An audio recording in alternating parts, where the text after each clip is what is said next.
As the sun beats down on the scorching desert, light shines onto a suspicious piece of sand that, when brushed gently, reveals fragments of ancient pottery from a lost civilization. Each pot was crafted intricately and with great care, but today are left in the shadows, forgotten. So who made them? Why were they left here? And what secrets can we uncover as we learn about the lost story of Minecraft's decoration pot? Long, long ago, before the villagers, before the ancient city, before anything, the Minecraft overworld was different. Very different. As, back then, in those ancient times, the only biomes to exist were the desert oasis and the frozen oceans. And there was only one known civilization that existed. And that civilization was a primitive one that spent most of their time farming camels and building small huts that were weak and would fall apart every few weeks. And they would also spend their time exploring the vast, empty oasis. But it was over a few tens of thousands of years that their society would grow in both population and control, as eventually they reached over 10 million inhabitants and were able to build large and complex cities that dominated the skyline of the oasis. And life was actually quite good for all of those primitive inhabitants, as there was always enough food for them, the cities were always growing, and new discoveries were being made all the time that was further advancing them. However, one day, the biggest discovery yet would be made, a discovery that would change the course of history for the entire overworld. As it was on one hot summer's day that a miner, while collecting some sandstone for further construction of the city, found something impressive, as he had just found a gigantic cave. He was shocked. Nothing like this had ever been seen before, and so that miner called out to everyone around him to come and see this magical cave. And when they did, they all just stood there for a moment, mesmerized by what they saw. And so very quickly, news spread of this cave to the nearby city, where a group of brave adventurers was organized and was ordered to go down and investigate whatever there was down there. And what they ended up finding not only changed their lives, but the lives of the entire civilization in a very dramatic way. As whilst down in those caves, they became the first intelligent life form to ever find ores, as they found all these different ores such as diamonds and emeralds and gold and lapis and iron, and it was just amazing. These new ores were going to allow for such great technological progress. However, there was a slight problem here, as they didn't know how to extract these magical gems from their ores, as their stone tools just wouldn't be enough to do so. And so together they all decided to just haul all of these ores out of that cave and take them back to the city. And it took these adventurers a few hours to haul all these ores, as they were very heavy. But once they brought them into the cities, the scientists instantly began to work. And it took hundreds of them a few weeks before they eventually discovered how to do it. And so it was then, for the first time ever, that any civilization had diamonds, emeralds, and lapis all in their pure form at the same time. And so very quickly, news of this event spread to cities all throughout the oasis, and it wasn't too long before everyone knew about these magical gems. And so very quickly began a time period known in that civilization as the Great Mining. As now the Oasis Society spent a large amount of time and resources down in the caves mining, mostly looking for diamonds and emeralds, as they looked the coolest and were the most valuable to the society. Now, extracting all of these ores required a lot of hard work, which meant they were both very expensive, and because they were so expensive, they quickly became a symbol of wealth and prestige amongst the society. Additionally, because they were so expensive, not everyone could get a diamond or an emerald, but still, everyone wanted one, and so because of that, many of them began adding diamond emblems on their pottery, which they used daily to show off in their homes to other people that they did have somewhat of a diamond, and they called these pots the prize decoration pots. However, at the same time, the diamonds and the emeralds weren't just used for showing off, as they were also used in the development of many new technologies, such as the jukebox, which played music.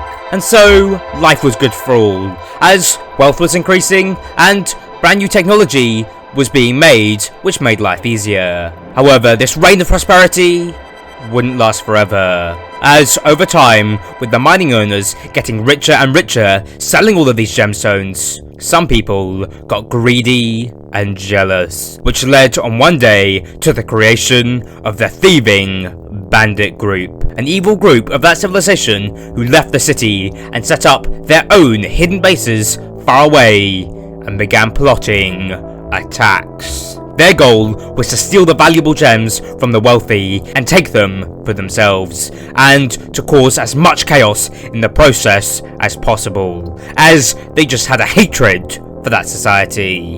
And luckily, it took them a few years after this group was founded before they launched their first attack. And with this attack, they snuck into the city at the dead of night and stole the jewels of the wealthiest person within that city. But they didn't just do that, they also wanted to traumatize those that came to witness this event in the morning. And so after they stole all the jewels, they killed the wealthy family there, and they took their skulls and placed them on the prize decoration pots in their house, which created the skull pot. And so after that, they ran away, and luckily for them, they did so without being spotted. And so it was on that next morning that all that could be heard from that house was screaming, as the servants went into their house to do their normal cleaning. When they saw it, all the valuables being stolen, the broken glass of the window, and their boss's head embedded onto the decoration pot. They were all terrified, and so they all began running out of that building, and they told everyone in the city what they saw. This set off mass chaos, as everyone was terrified of what had just happened. But quickly, everyone calmed down. It was probably just a one-time thing, they thought, and it wouldn't happen again, right? Well, the next night, it did happen again in 4 other cities, and then the night after that, 9 other cities, and then the night after that, 16 other cities, and these attacks kept on becoming more and more common, and everyone in every city was scared. And so, it was a few weeks after these nightly attacks began that a meeting was held with the wealthiest leaders of the civilization, where they discussed what needed to be done. What can we do to keep our jewels safe? We can't allow this thievery to continue. We could try fighting back. No, that won't work. We don't know who the thieves are, and by the time we spot them, they've already fled. Well, we could hide the jewels. But where could we? In the temple vaults. They couldn't possibly get through them. That could work. Let's try it.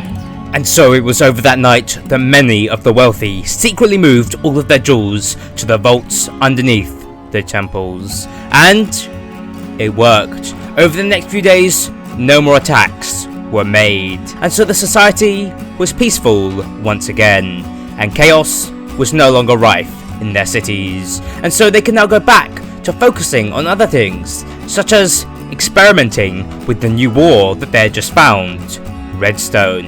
And so it was over those next few years, with the world being at peace, that many new discoveries were made, such as the piston and TNT. And so, all was good. But little did they know, one of the bandits was working on the inside, copying all the blueprints from these new discoveries, and that same bandit somehow found out where all of those jewels were being kept. And so, when he returned back to their hideout and reported everything that he had learned, it was only a few days later that the cities were attacked once again. But this time, the attacks were dreadful, as they used the brand new TNT, which allowed them to deal mass amounts of damage to the cities and expose the supposedly unbreakable vaults of the temples, and they were able to steal many of the gems. And so this attack went on for several days in many other cities. But worse than stealing much of the wealth of the cities, these bandits were also set on causing as much chaos. And so because of that, they would just randomly attack members of that society. And sadly, just as they had before with many of the other wealthy people, they would kill them and leave their skulls in the potteries. And so everyone was terrified in the cities, as they didn't know if they could be next. And so the society was facing quite a crisis that, if left unresolved by their leaders, could lead to their society collapsing. But luckily, it didn't, as one of the strongest leaders spoke up with his solution. We have made many technological advancements, but one of our most recent will help us greatly, as we have developed a brand new weapon, and we're calling it the bow. And this new bow weapon will allow us to shoot down any raider before they reach the city. And so, if we can shoot them down, we will be safe. Also, we will now place TNT in our vaults underneath our valuables, so that way if the thieves attempt to steal anything, the goods will be destroyed, as if we can't have them, no one can. And so this should scare off any of the thieves from coming into our cities. And so because of that, our society will not die out.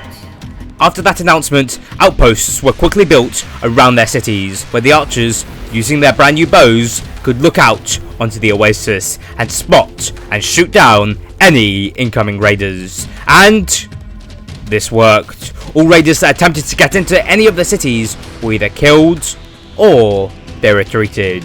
And so because of that, within just a few days, all attacks on the civilization ended. And so everyone was happy, and they celebrated by creating new pots, just like the ones they had earlier with the diamonds. But this time, they had bows and arrows on them instead, as it was the bows and arrows that were scaring off those evil bandits.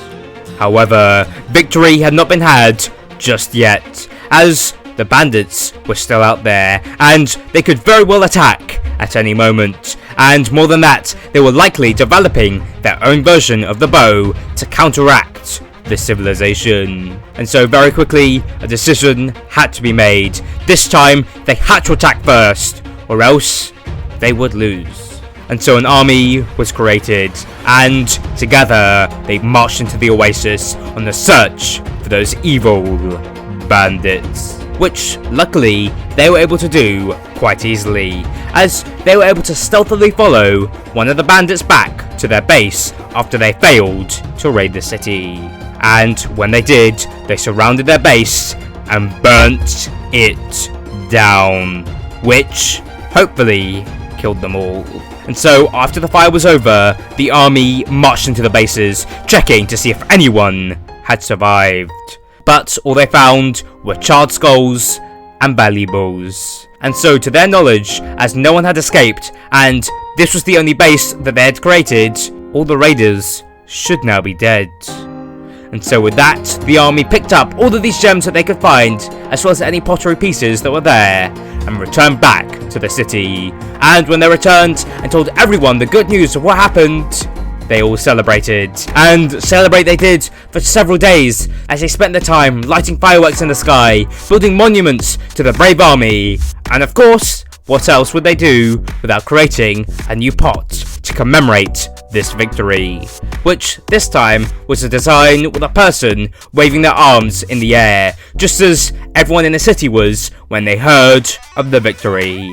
And they placed copies of this pot all throughout the city to remind everyone of the victory they had over the greedy raiders, and to remind anyone not to do as those evil raiders did, because if they try to, they will lose. And thankfully from that day on, their plan had worked, as there were no more greedy thieves. But that doesn't answer the question as to what happened, as why is it that today all the pots are broken and that grand civilization doesn't exist anymore? Well, to answer that, we need to fast forward a few thousand years. And well, the Oasis civilization was no longer thriving as it once was, as somehow they had run out of food, as the camels whom they mainly ate had gone extinct, and there were no alternatives in the desert, and so because of that, many began to starve to death. And so with no other choices, most of that civilization was forced to abandon this once great empire and go looking elsewhere for survival. Now, some did stay for a bit longer, and many tried to move the luxuries of the city into the upper vaults of the temples, with the hope that they could return here later and take back these luxuries, and they should be mostly undamaged. However, after they put them there, and the civilization had left, no one ever returned. And so it'd be over time that sand would slowly find its way into the temple, where it would typically roll to the upper vaults, which were at the back of the temple, and that sand would crash into the pots, which would cause them to shatter into pieces. And over time, those pieces would sink into the sand, where they stay to this day. Now, if you want to get those shards out of the sand, well, you can. You just have to use a brush very carefully. But take caution, as the shards are very delicate and will shatter beyond repair if dropped. But if you're able to retrieve enough of these shards, then you'll be able to recreate these majestic pots that were once used by that ancient civilization. And so that's the lost story of the decoration pots. But still, one question remains. What caused this society to run out of camels and thus collapse? Well, as it turns out, that civilization was actually, in fact, to find that out, you'll need to watch this video.